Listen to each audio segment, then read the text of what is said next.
folks.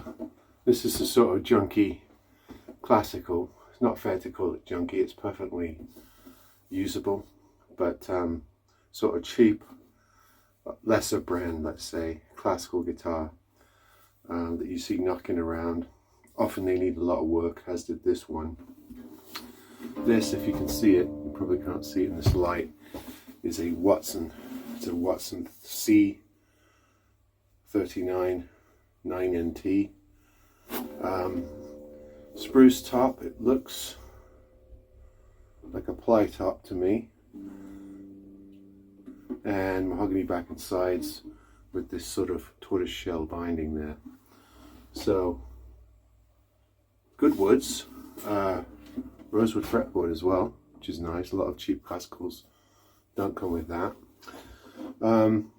Yeah, I found this one and I'm making it playable for a charity, and it had a neck repair that was glued together just fine, but the person who did the repair left it rather messy, so it had glue seeping out. It wasn't smooth to the touch, so I took a razor blade and I cut down the excess, what looked to be CA glue, and then used steel wool to get it flush and polished it up a bit. You still feel it a little bit, but it's not invasive. Plays just fine. Consequently, because the neck has been re-glued, and this does not have a truss rod, as most classicals don't, the action is a touch high, and the neck is a little tiny bit warped, but it plays, and you can get away with it because it's a nylon string. So it may be about a millimeter or two a little bit higher than I'd like.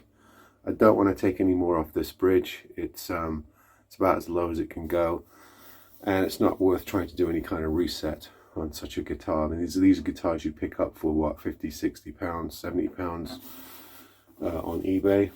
But this one's got, you know, reasonable parts. It's made of decent woods. It's a spruce top guitar, albeit probably a plywood. But it's perfectly serviceable, and it'll be a great guitar to learn on. It's a full size 4/4 classical guitar. It even has the tortoise shell like tab on the back here, on the back of the neck heel, and it plays just fine. I put a set of you know, student quality strings on it, probably 4 or 5 pounds. The rosette is probably glued on, but it looks just fine. Actually, it's a relatively clean guitar. It's had a ding up top here that I have cleaned up a little bit with furniture marker and a tiny bit of lacquer, so you can't see it so bad anymore. So much, I should say. But other than that, perfectly functional guitar. This is a Watson.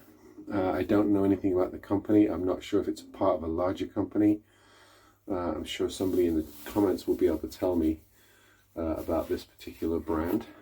But it's a competently made guitar. It came to me with damage on it, and without spending too much time, I've probably put a couple of hours into this, but no more.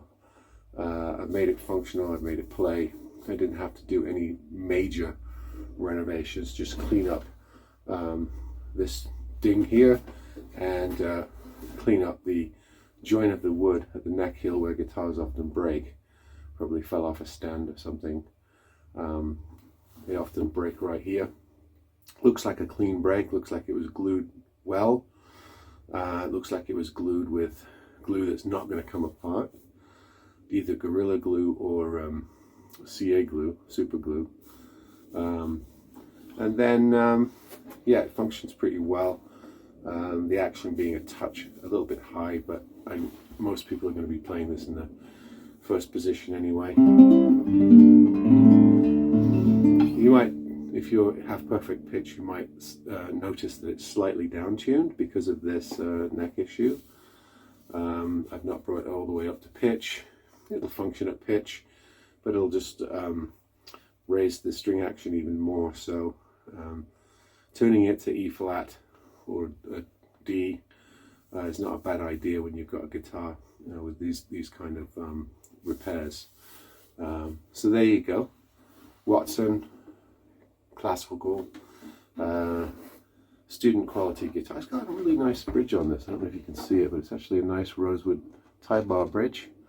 Very nice figure in the rosewood, and the rosewood fretboard is actually really nice. It's not a bad guitar at all. I'd say it's on a par with, you know, classical guitars I've seen at the lower end of, let's say, Yamaha, Cort, Alvarez, that sort of stuff. And it may even be made in one of those places that makes those guitars. Probably not Japan. I would imagine it's probably Chinese or Taiwanese or Singaporean or somewhere else in Asia other than Japan. But yeah, it's a decent guitar, good learner, some minimal work. We've got it back in playing position. So there you go. Haven't had a classical on here for a while. Some nice figure on the back there. Watson Classical. Alright folks, see you next time.